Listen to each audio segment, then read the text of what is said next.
Becoming a magician takes thousands of hours. Right, Ashley? Oh, I'm not a magician. I'm a design specialist at the Container Store. But you transform closets and pantries. Well, I turn your most frustrating spaces into ones you love. With a magic wand?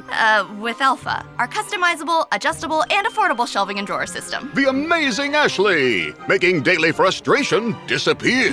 Just doing my job. Transform your space with Alpha and save 20% on purchases over $500. Get started with your free design at the Container Store today. Josh, hi, how are you? This is Diego Rodriguez from Colombia. Oh, Ron, wonderful. Thank you for calling.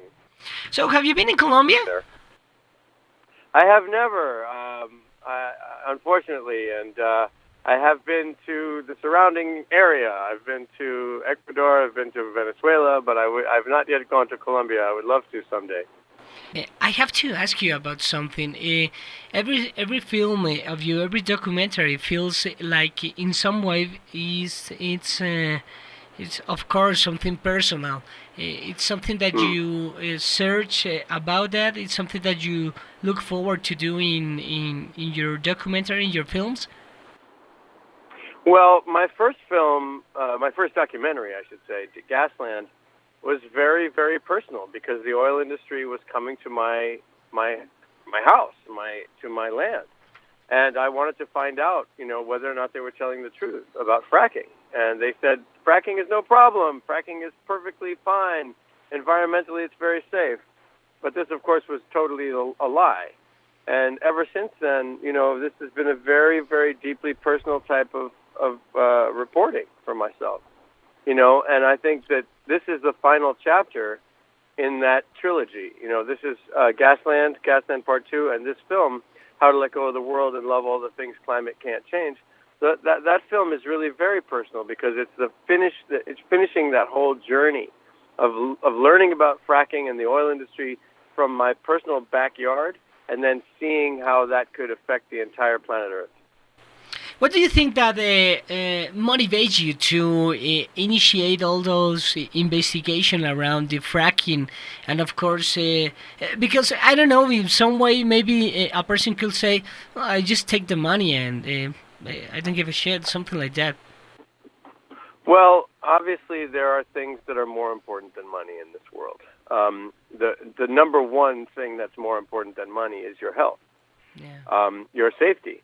If you if you don't have your health, if you don't have personal safety, you have nothing. And that is exactly what the oil industry takes away. It doesn't just take it away from yourself; it takes it away from everyone. If the fracking industry had come to my area and was allowed to drill, it would have completely destroyed our entire world. We would not have clean water. We wouldn't have clean air. We would have health problems. It would make a situation that was very, very dangerous and very, very difficult. And it goes far beyond just my own house, my own state, and my own neighborhood. It goes beyond that. It's to the whole world. And we are truly in a very difficult and perilous situation with respect to climate change. You see the hurricanes that have just come and destroyed these islands in the Caribbean. You see the unbelievable rainfall that just hit in Texas. You see the tsunami that just happened in Mexico. We have very, very serious challenges in front of us as far as climate change, and that is going to affect the whole world. And it's a moral imperative. The other thing that's worth more than money is your morality and is your soul. You cannot sell your soul for any price. And the truth is, right now, as a person with integrity, we must reject the oil industry. We must reject the gas industry, and we must move to renewable energy, and we must do that as quickly as possible. If maybe this conversation like a year ago, maybe the feeling of course, the people in United States, but around the world, will be like, we're going to make it, we're going to make this change, but right now you're facing a character like President Donald Trump that doesn't help much. Well, clearly the election of Donald Trump is a very tragic and horrible thing, not only for the United States, but for the rest of the world. I mean, this is a man who has absolutely no sense of truth about him in any way. His entire platform is a lie. His entire campaign is a lie. I mean, when you have a person who rejects science at the very base of his understanding of the world, you know you're in deep trouble. And the way our election, worked, we had severe problems with just getting out the most basic truth. And a lot of that had to do with the media. A lot of it had to do with the fact that the media doesn't report on climate change. The media doesn't report the truth about fracking. The media in America is very, very influenced by the major corporations, the major oil industry, the banking industry, the pharmaceutical industry. And so, you don't have a democracy if you don't have an educated population. You can't have an educated population unless the media is actively doing its job every day to inform people about life or death issues. For example, we have a lot of reporting about these hurricanes, the hurricane that just smashed into Florida and the Virgin Islands and other islands in the Caribbean, but they never mention the words climate change. So people don't have the correct context. Donald Trump, his election is the result of many, many very, very disturbing trends in American political life, and one that is fundamentally against democracy. So we have that problem, but that means the rest of the world has to rise up and work doubly hard to change, our dependency on fossil fuels, and our activist and progressive base in America has to work triply hard to try to go out there and correct these wrongs and these injustices.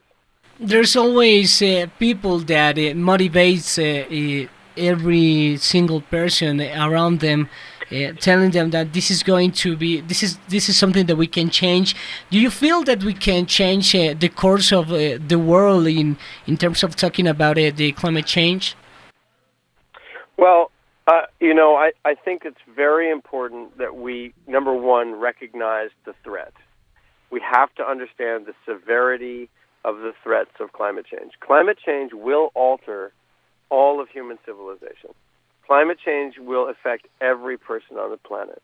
Climate change is going to be an extraordinarily difficult crisis for humanity to get through. What does that mean? It means, can we reverse some of the worst impacts that are coming? The answer is no. But what we can do is change the way we deal with those impacts. My film is called How to Let Go of the World and Love All the Things Climate Can't Change. So what is the first part of the title, How to Let Go of the World? Well, that means letting go of the world of greed, of competition, of racism, of violence, of capitalism, of consumerism. That's the part of the world that we absolutely must let go of and say goodbye to. All the things that climate can't change, well, that's our morality. Those are our values. When you have to dig down deep and look at what actually what makes human beings worth being on the planet, that's, resilience, culture, innovation, community, trust, love. The idea that human beings can be compassionate, can sacrifice, can be courageous. These are our values. And we have to move in that direction, as a civilization, as a society, if we want to try to curtail climate change. Because the truth of the matter is, we will have big floods. We will have huge storms. We will have droughts. We will have, but if we treat those things with the military, if we treat those things with violence, if we go after those to make ourselves individuals and compete with each other and do violence against each other, we're going to make those situations way, way, way worse. However, if we look at them as community and we say we must pull together as human beings, we must share, we must be generous, we must be resilient, we must be loving, we must be peaceful, we must be unified, then we can have climate change actually push us in the right direction as a species. We can be more resilient. We can be better as in any crisis will define who you are. And you can sink to the lowest level in the face of a crisis, or you can rise to your highest self. And I think as a humanity, that's our next challenge. So can we do that? Of course we can do that. We have to learn and we have to become better and evolve as a species. If we do that, climate change will be something that we can deal with. If we devolve and become violent and become selfish, then of course climate change will be 100,000 times worse. than just the weather changing.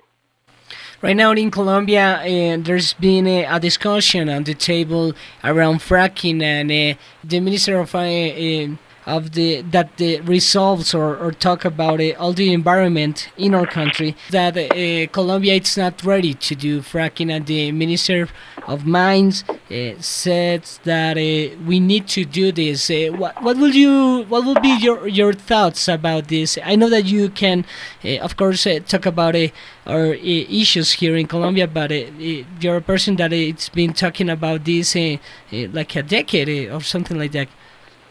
Yes, probably at least, almost a decade.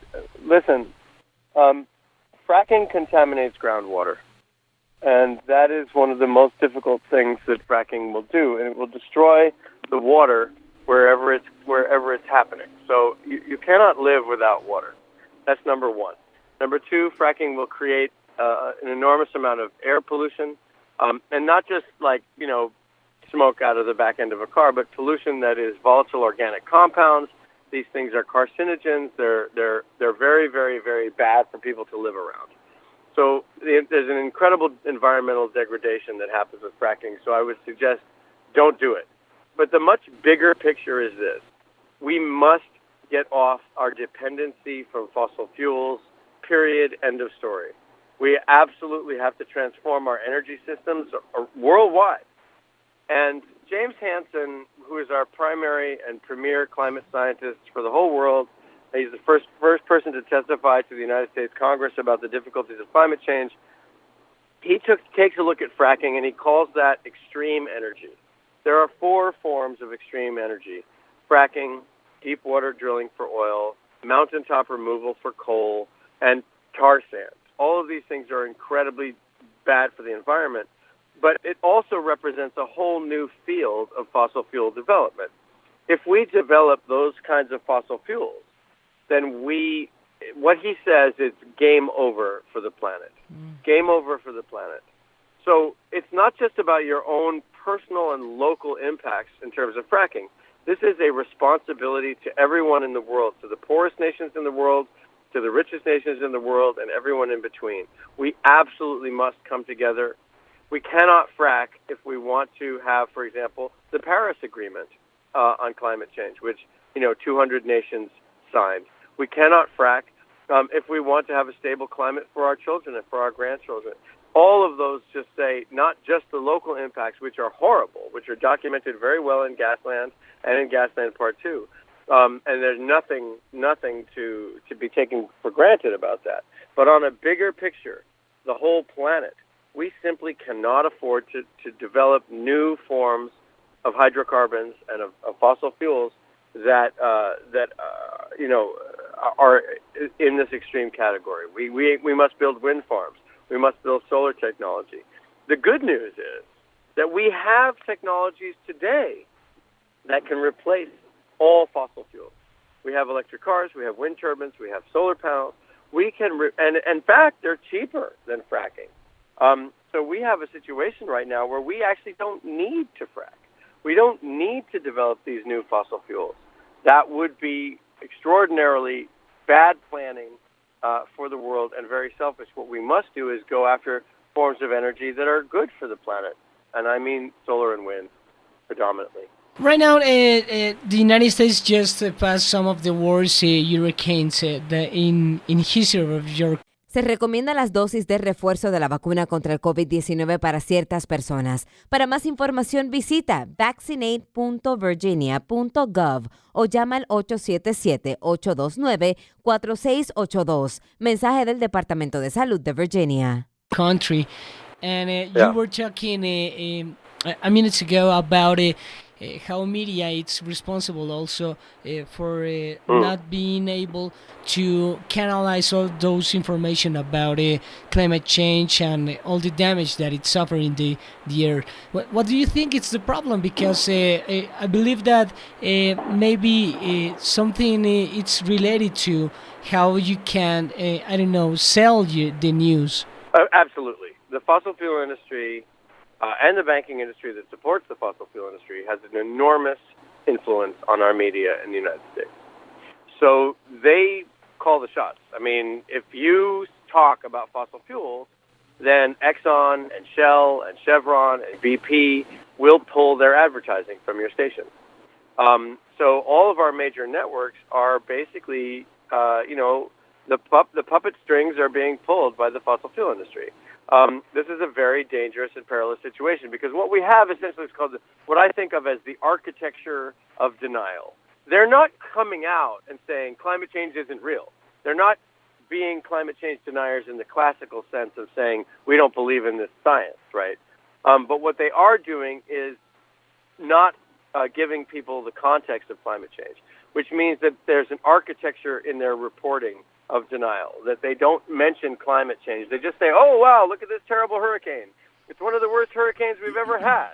And that's like, it's so irresponsible. It's like reporting on a murder. Let's say somebody got shot, and you were standing in the street, and you looked at somebody, and you said, oh, my God, he just completely exploded, and blood poured out of him, and he fell down, and he was dead. And you didn't mention that someone shot him. You didn't mention that there was a gun involved. You didn't mention that there was a bullet involved. You didn't mention that there might have been a murderer or something, you know what I mean, like something absurd like this. Well, it's the same thing with these hurricanes. If you say these hurricanes are the worst hurricanes we've ever seen and they've left people, millions of people without power and destroyed millions and millions of homes, and you don't mention that it's climate change, it's as if you were reporting,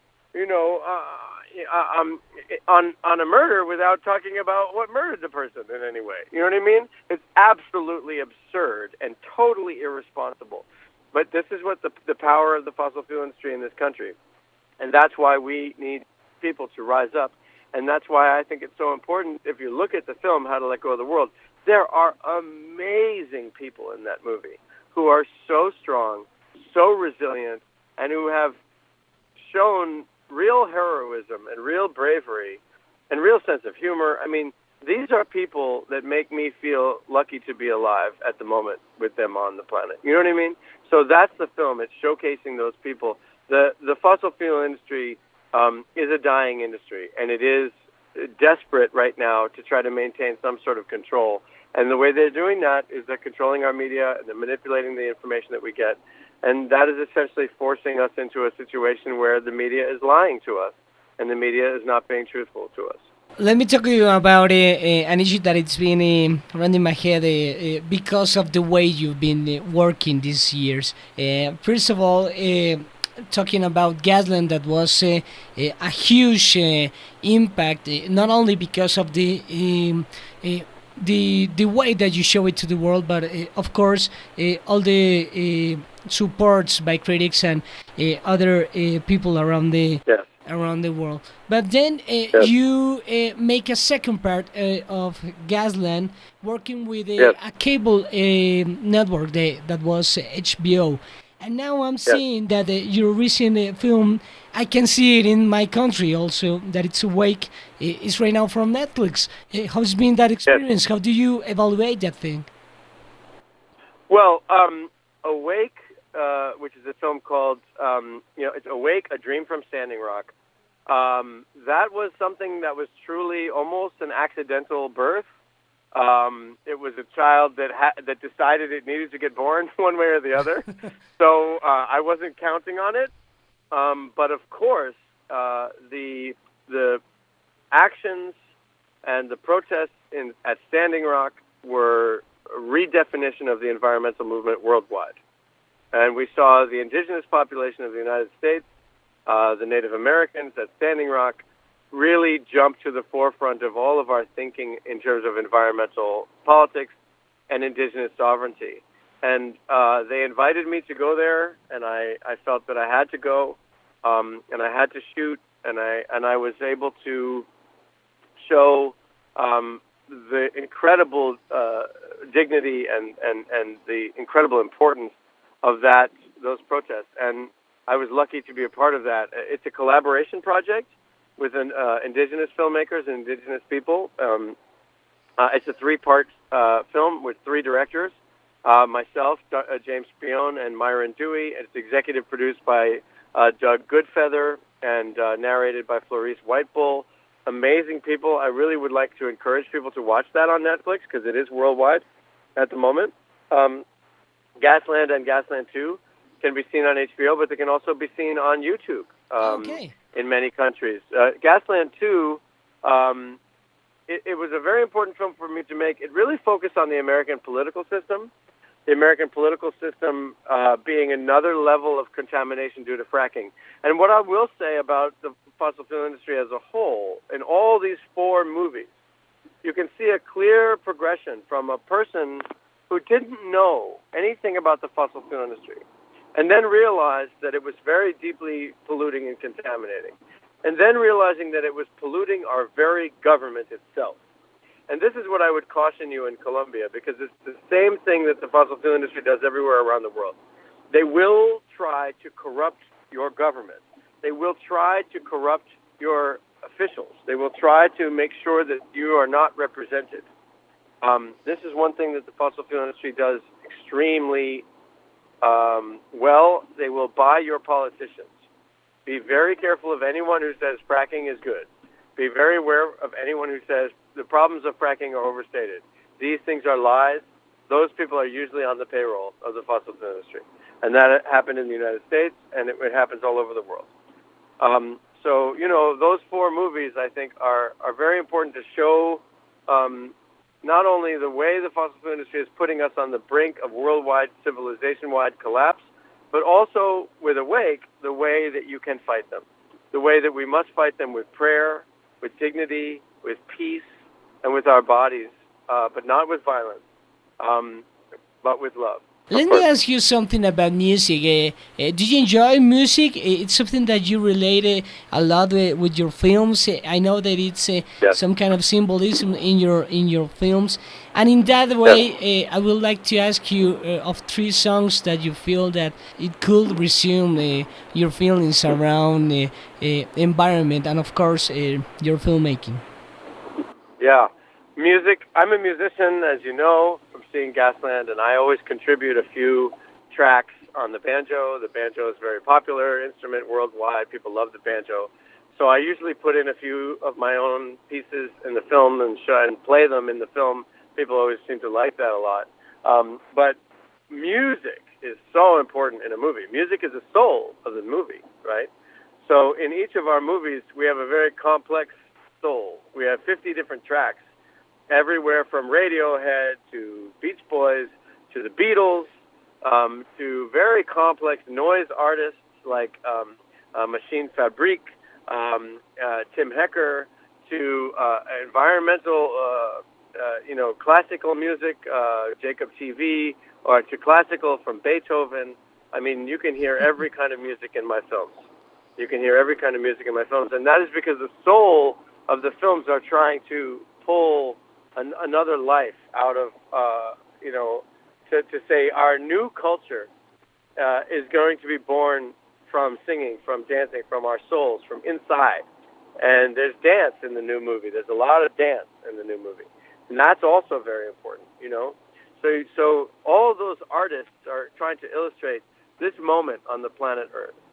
So each of the 3 Glasland films has a moment from Radiohead, but also we have the Beatles. I mean, the Beatles is a very, very difficult thing to get into your movie, but we did it. So, that was very lucky. We had Yoko Ono herself try to help us get that, and that was very, very important to this film. So, you have everything from hip-hop to classical music, to noise music, because we're really trying to create a tapestry upon which the soul can dance. Because truthfully, a lot of people think of these environmental movies, it's taking your medicine, this is like academic and educational. That's not what these movies are. These movies are about the spirit and about the soul and about fighting for human life. And they're some of the most emotional movies that I think, exist. And the way you find that emotion is, one of the ways is through the music, which is the soul of cinema, and sound being very important to cinema in a way that is, I think unparalleled in any other art form. Hey Josh, I'm sorry, I have one last question, and it's about... Sure, one last one's fine. It's about your future. Do you think it's more related to documentary, or are you being tempted by fiction maybe? I don't know. Well, actually, the truth is that I'm a fiction filmmaker and a theater maker on the stage for many years before I started to make documentaries. In fact, Glasland was a strange sort of side project, and the documentary world sort of took over my life because that film was so popular, and I felt that it was so important to speak out about fracking at every opportunity that I could. And then I, of course, became a campaign surrogate for Bernie Sanders and got very, very involved in politics, and I still am very involved in politics, and I always will be as an activist. But I mean, my original work is in the theater, making plays on the stage and making fiction movies, in cinema. So my next series of works will be fictional. I am working on a one-man performance right now for HBO. I have an animated series that I'm working on right now for the United States, and hopefully that will go around worldwide. So please, on Facebook, like my page or go to the website, and you'll see this new work. But I think I'm going in the direction of fiction for the next several works. Of course, I'm not going to abandon journalism. I'm going to be continuing to report on climate change. I will probably be going to the Caribbean, to the Virgin Islands in the next couple of weeks to report there on climate. But I mean, what's important for me is to go back to some of my roots, which are in fiction. Of course, it will be political fiction. It'll be informative fiction. It'll include journalism, and it'll include a political perspective and an activist perspective. But I mean, yeah, it's been a decade of doing these amazing documentaries, and I love them. But I mean, I think it'll be a moment before I make another documentary. So take a look out for this new work. I have a new fiction film in the works, a TV series, and a performance. So all of those things, hopefully, you'll get to see in Colombia as well. And again, I want to say thank you so much to the people there for watching the movies and to continue to watch the films. And I'm so grateful to be in the Planeton Film Festival with How to Let Go.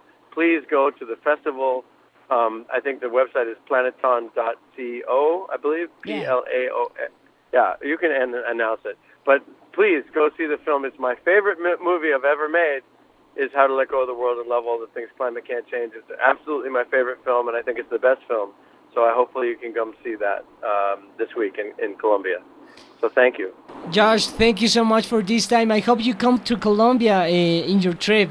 If not, come in sometime. Me too. I really appreciate it. Thank you so much again. Gracias. Thank you so much. Goodbye. All right. Bye.